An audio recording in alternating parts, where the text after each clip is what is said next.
Hello दोस्तों, आप सभी को आपके अपने YouTube channel learn PCM by प्रिंसर पर स्वागत है। आज हम बात कर रहे हैं class 12 math UP board NCERT प्रश्नावली 3 ऑब्व्यू के बारे में समझेंगे। ये ऑब्व्यू का परिचय यानी उसमें इंट्रोडक्शन ऑफ क्या रहेगा, मैट्रिक्स यानी ऑब्व्यू का क्या होगा, परिचय कराएंगे। ठीक, जैसे इसका डिफिनेशन क्या कहता है, क्या डिफिनेशन इसका कहता है, परिभाषा क्या कहता है कि m इंटू n संख्याओं का ऐसा समुच्चय जो m पंक्तियों कैसे हो, m पंक्ति में हो और n स्मॉल n स्तंभों वाली। ठीक, स्मॉल n m क्या है, ये पंक्त हो जाएगा और स्तंभ क्या हो जाएगा, ऊर्ध्वाधर हो जाएगा। ठीक, वाली आयताकार सारणी के रूप में व्यवस्थित होता है। क्या होता है, व्यवस्थित होता है, तो उसे हम m गुणे n का ऑब्व्यू कहते हैं। क्या कहते हैं, m गुणे n का ऑब्व्यू कहते हैं। जैसे ऑब्व्यू में क्या होगा, उनका अवयव होगा। यानी सारणिक कोई है, ऑब्व्यू कोई है, तो उसमें क्या होगा, ऑब्व्यू डिटरमिनेंट नहीं, ऑब्व्यू में क्या होगा, उनके अवयव होंगे अपने। तो वही कह रहा है कि ऑब्व्यू के अवयव क्या होंगे। तो कोई ऑब्व्यू जिन संख्याओं से निर्मित होता है उन संख्याओं को ऑब्व्यू के अवयव अथवा क्या कहते हैं, प्रविष्टियां कहते हैं।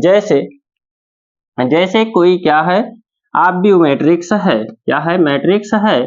ये मैट्रिक्स है, इसको हम किस में व्यक्त करते हैं, तो बड़े वाले कोष्टक के अंदर इसको अवयव को लिखा जाता है। जैसे हमने एक अवयव लिखा ये1 ये2 ये3 और ये4, इसमें क्या लिखे गए, अवयव लिखे गए। तो पूछा जाए कि इसमें अवयव की संख्या क्या है, कितने अवयव इसमें हैं, तो कितने हैं जी, ये1 ये2 ये3 और ये4, इसमें कुल कितने हैं, 4 अवयव हैं। कितने अवयव हैं, 4 अवयव हैं। ठीक, इसी प्रकार से बताना होता है।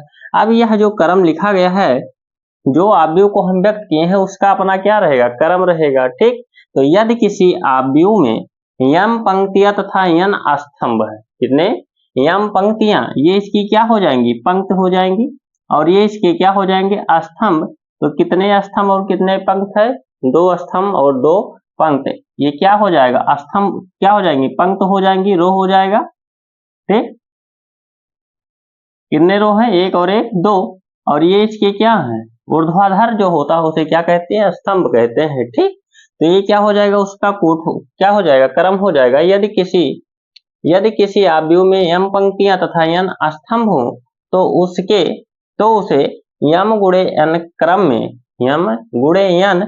क्रम अथवा कोट का क्या कहते हैं, उस ऑब्व्यू को हम क्या कहते हैं, m गुणे n क्रम का या कोट का ऑब्व्यू कहते हैं। जैसे हमने ये क्या लिखा है, ये ऑब्व्यू लिखा है, तो ये ऑब्व्यू कैसा है, ये ऑब्व्यू जो लिखे हैं वो कैसा ऑब्व्यू है, इसका क्रम क्या है, ये1 ये2 ये3 और ये4, इसका क्रम जो है वो 2 गुणे 2 का है, 2 गुणे 2 का, क्योंकि m गुणे n का क्रम होना चाहिए। तो m का मान क्या है, 2, m का मान क्या है, रो कितने हैं, 2, और कॉलम कितने हैं, तो कॉलम भी क्या है, 2। और एग्जाम्पल ले सकते हैं, और एग्जाम्पल इसके ले सकते हैं, जैसे हमने क्या माना, एक मैट्रिक्स लिया।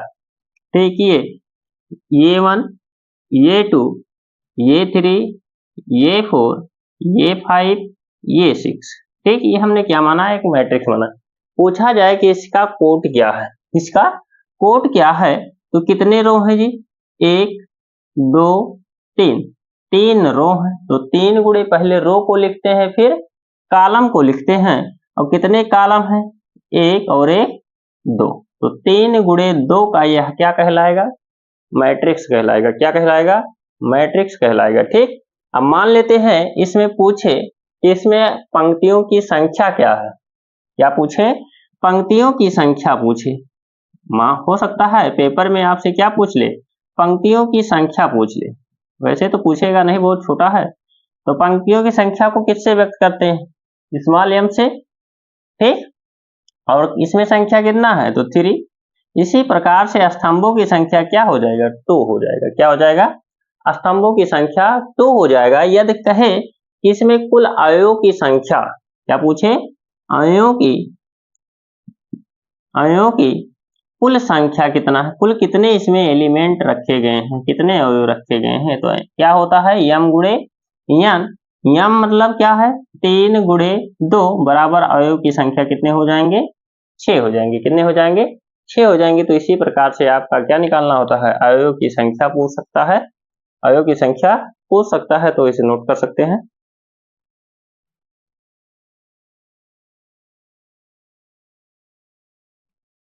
चलिए अब हम क्या देखते हैं आव्यूह के प्रकार। आव्यूह की परिभाषा और उनके अवयव सबको देखा गया। अब क्या देखेंगे आव्यूह के प्रकार ये कितने प्रकार के होते हैं।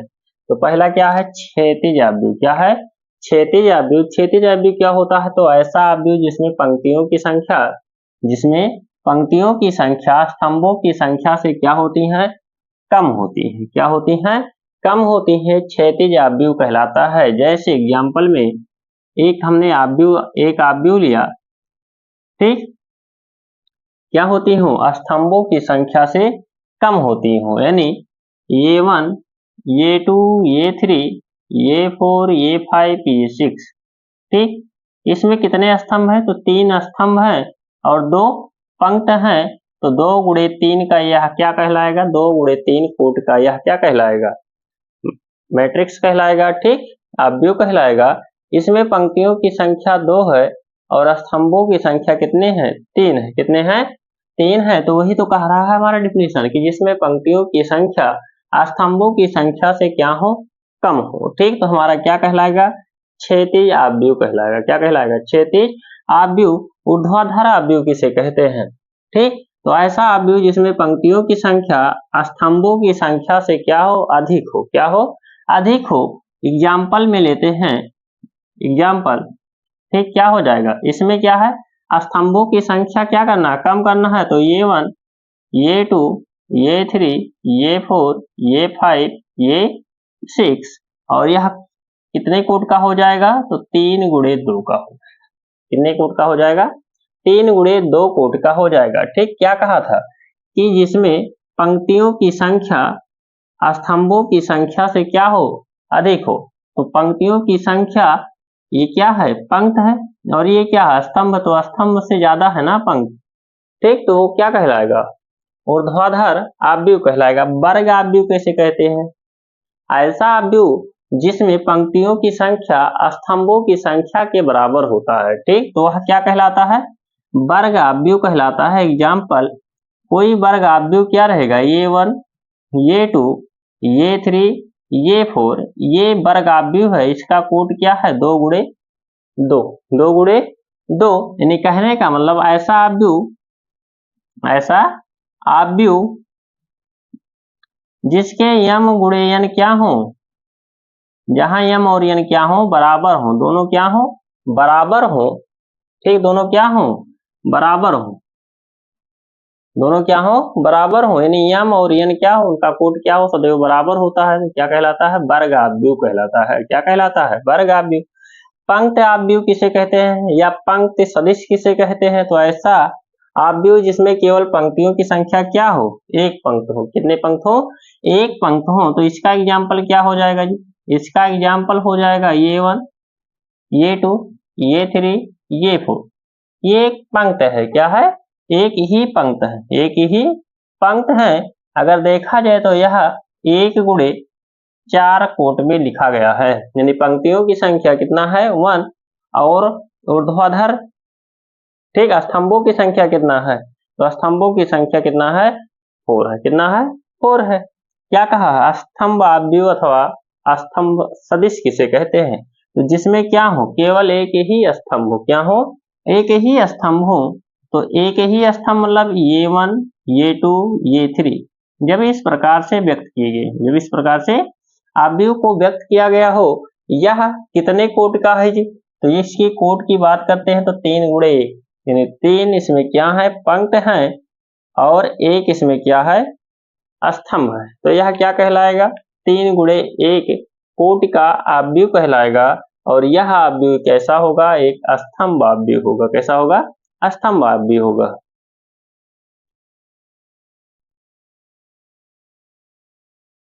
देखिए उसके आगे देखते हैं कि छठवां क्या कह रहा है, छठवां पॉइंट यानी उसके आगे और आव्यूह है, यानी शून्य आव्यूह किसे कहते हैं, शून्य आव्यूह किसे कहते हैं, तो जिनके सभी अवयव क्या हो, ऐसा आव्यूह जिसके सभी अवयव क्या हो, शून्य हो, क्या हो, शून्य हो, तो उन्हें क्या कहा जाएगा, शून्य आव्यूह कहा जाएगा, क्या कहा जाएगा, शून्य आव्यूह। और इसे हम वो से व्यक्त करते हैं, किससे व्यक्त करते हैं, वो से व्यक्त करते हैं, ठीक। आयताकार आव्यूह किसे कहते हैं, आयताकार आव्यूह क्या होता है जी, यानी जो आयत में हो, जो क्या हो, आयत में हो, यानी जिनके यम गुणेयन क्या हो, समान ना हो। अगर आयताकार कहें तो यम गुणेयन का मान क्या होना चाहिए, यम जो कोट उनकी होती है, यम गुणेयन की जो कोट होती है वो क्या होना चाहिए, समान नहीं होना चाहिए, यानी यम और यन का मान क्या होना चाहिए, समान नहीं होना चाहिए, तभी वो क्या कहलाता है, आयताकार मैट्रिक्स कहलाता है। जैसे हम एक रेक्टेंगुलर में यानी आयताकार आव्यूह लेते हैं, ये 1, ये 2, ये 3, ये 4, ये 5, ये 6, यह आव्यूह कैसा है, एक आयताकार है, कैसा है, आयताकार है।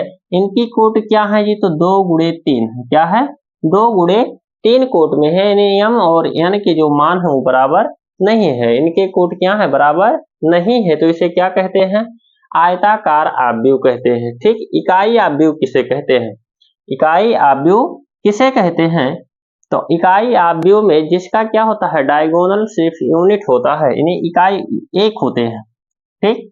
ऐसा आव्यूह लिखते हैं एग्जाम्पल 1 0 0 0 1 0 और 0 0 1, ठीक। ये होता है इकाई आव्यूह, क्या होता है, इकाई आव्यूह, यानी ये ऐसे वर्ग आव्यूह जिसके क्या हो, मुख्य विकर्ण, ये क्या है, इसका मुख्य विकर्ण है, क्या है, मुख्य विकर्ण क्या हो, समान हो और एक हो, क्या हो, समान हो और ये क्या हो, एक हो, तब यह क्या कहलाता है, इकाई आव्यूह कहलाता है, क्या कहलाता है, इकाई आव्यूह कहलाता है। इसी प्रकार से आपका क्या हो जाएगा, विकर्ण आव्यूह, क्या हो जाएगा, विकर्ण आव्यूह, विकर्ण आव्यूह किसे कहते हैं, विकर्ण आव्यूह किसे कहते हैं, जिनके जो डायगोनल होते हैं, क्या होते हैं, डायगोनल जो होते हैं, मुख्य जो विकर्ण होता है वो क्या हो, वो मुख्य विकर्ण क्या हो, अलग अलग हो, क्या हो, अलग अलग हो, यानी उनके जो मुख्य विकर्ण है वो उनके मान क्या हो, अलग अलग हो, तब वह क्या कहलाएगा, एक विकर्ण आव्यूह कहलाएगा, क्या कहलाएगा, एक विकर्ण आव्यूह कहलाएगा, ठीक। उसके बाद में सदिश आव्यूह किसे कहते हैं, सदिश आव्यूह किसे कहते हैं, ठीक, उसे भी देख लेते हैं।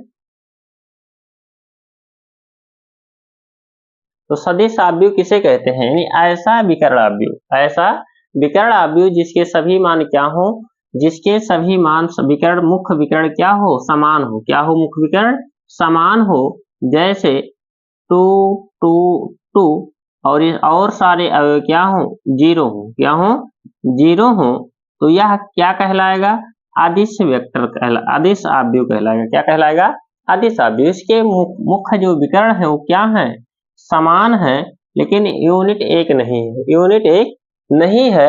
अगर यही यूनिट क्या हो जाता, इसका जो 2 के स्थान पर अगर वैल्यू 1 रख देते तो क्या हो जाता, इकाई आव्यूह हो जाता, क्या हो जाता, इकाई आव्यूह हो जाता, ठीक। प्रत्येक इकाई आव्यूह क्या होते हैं, विकर्ण होते हैं, लेकिन प्रत्येक विकर्ण इकाई आव्यूह नहीं होते हैं, ठीक।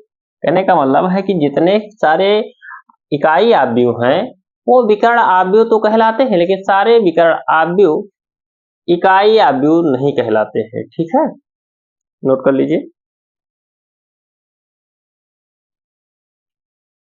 अगला है ऊपरी त्रिभुजीय आव्यूह, ये कौन सा आव्यूह होता है, तो ऐसा आव्यूह जिसमें ऐसा वर्ग आव्यूह, ऐसा वर्ग आव्यूह जिसके मुख्य विकर्ण से सारे अवयव, मुख्य विकर्ण के नीचे सारे अवयव क्या हो, शून्य हो, क्या हो, शून्य हो, तो मुख्य विकर्ण हमारा क्या हो जाएगा, 1 2 3, और इसके नीचे वाला अवयव क्या हो जाए, शून्य हो जाए, क्या हो जाए, शून्य हो जाए, और ऊपर के अवयव क्या हो, शून्य ना हो, ऊपर के अवयव शून्य ना हो, 2 3 4, ठीक।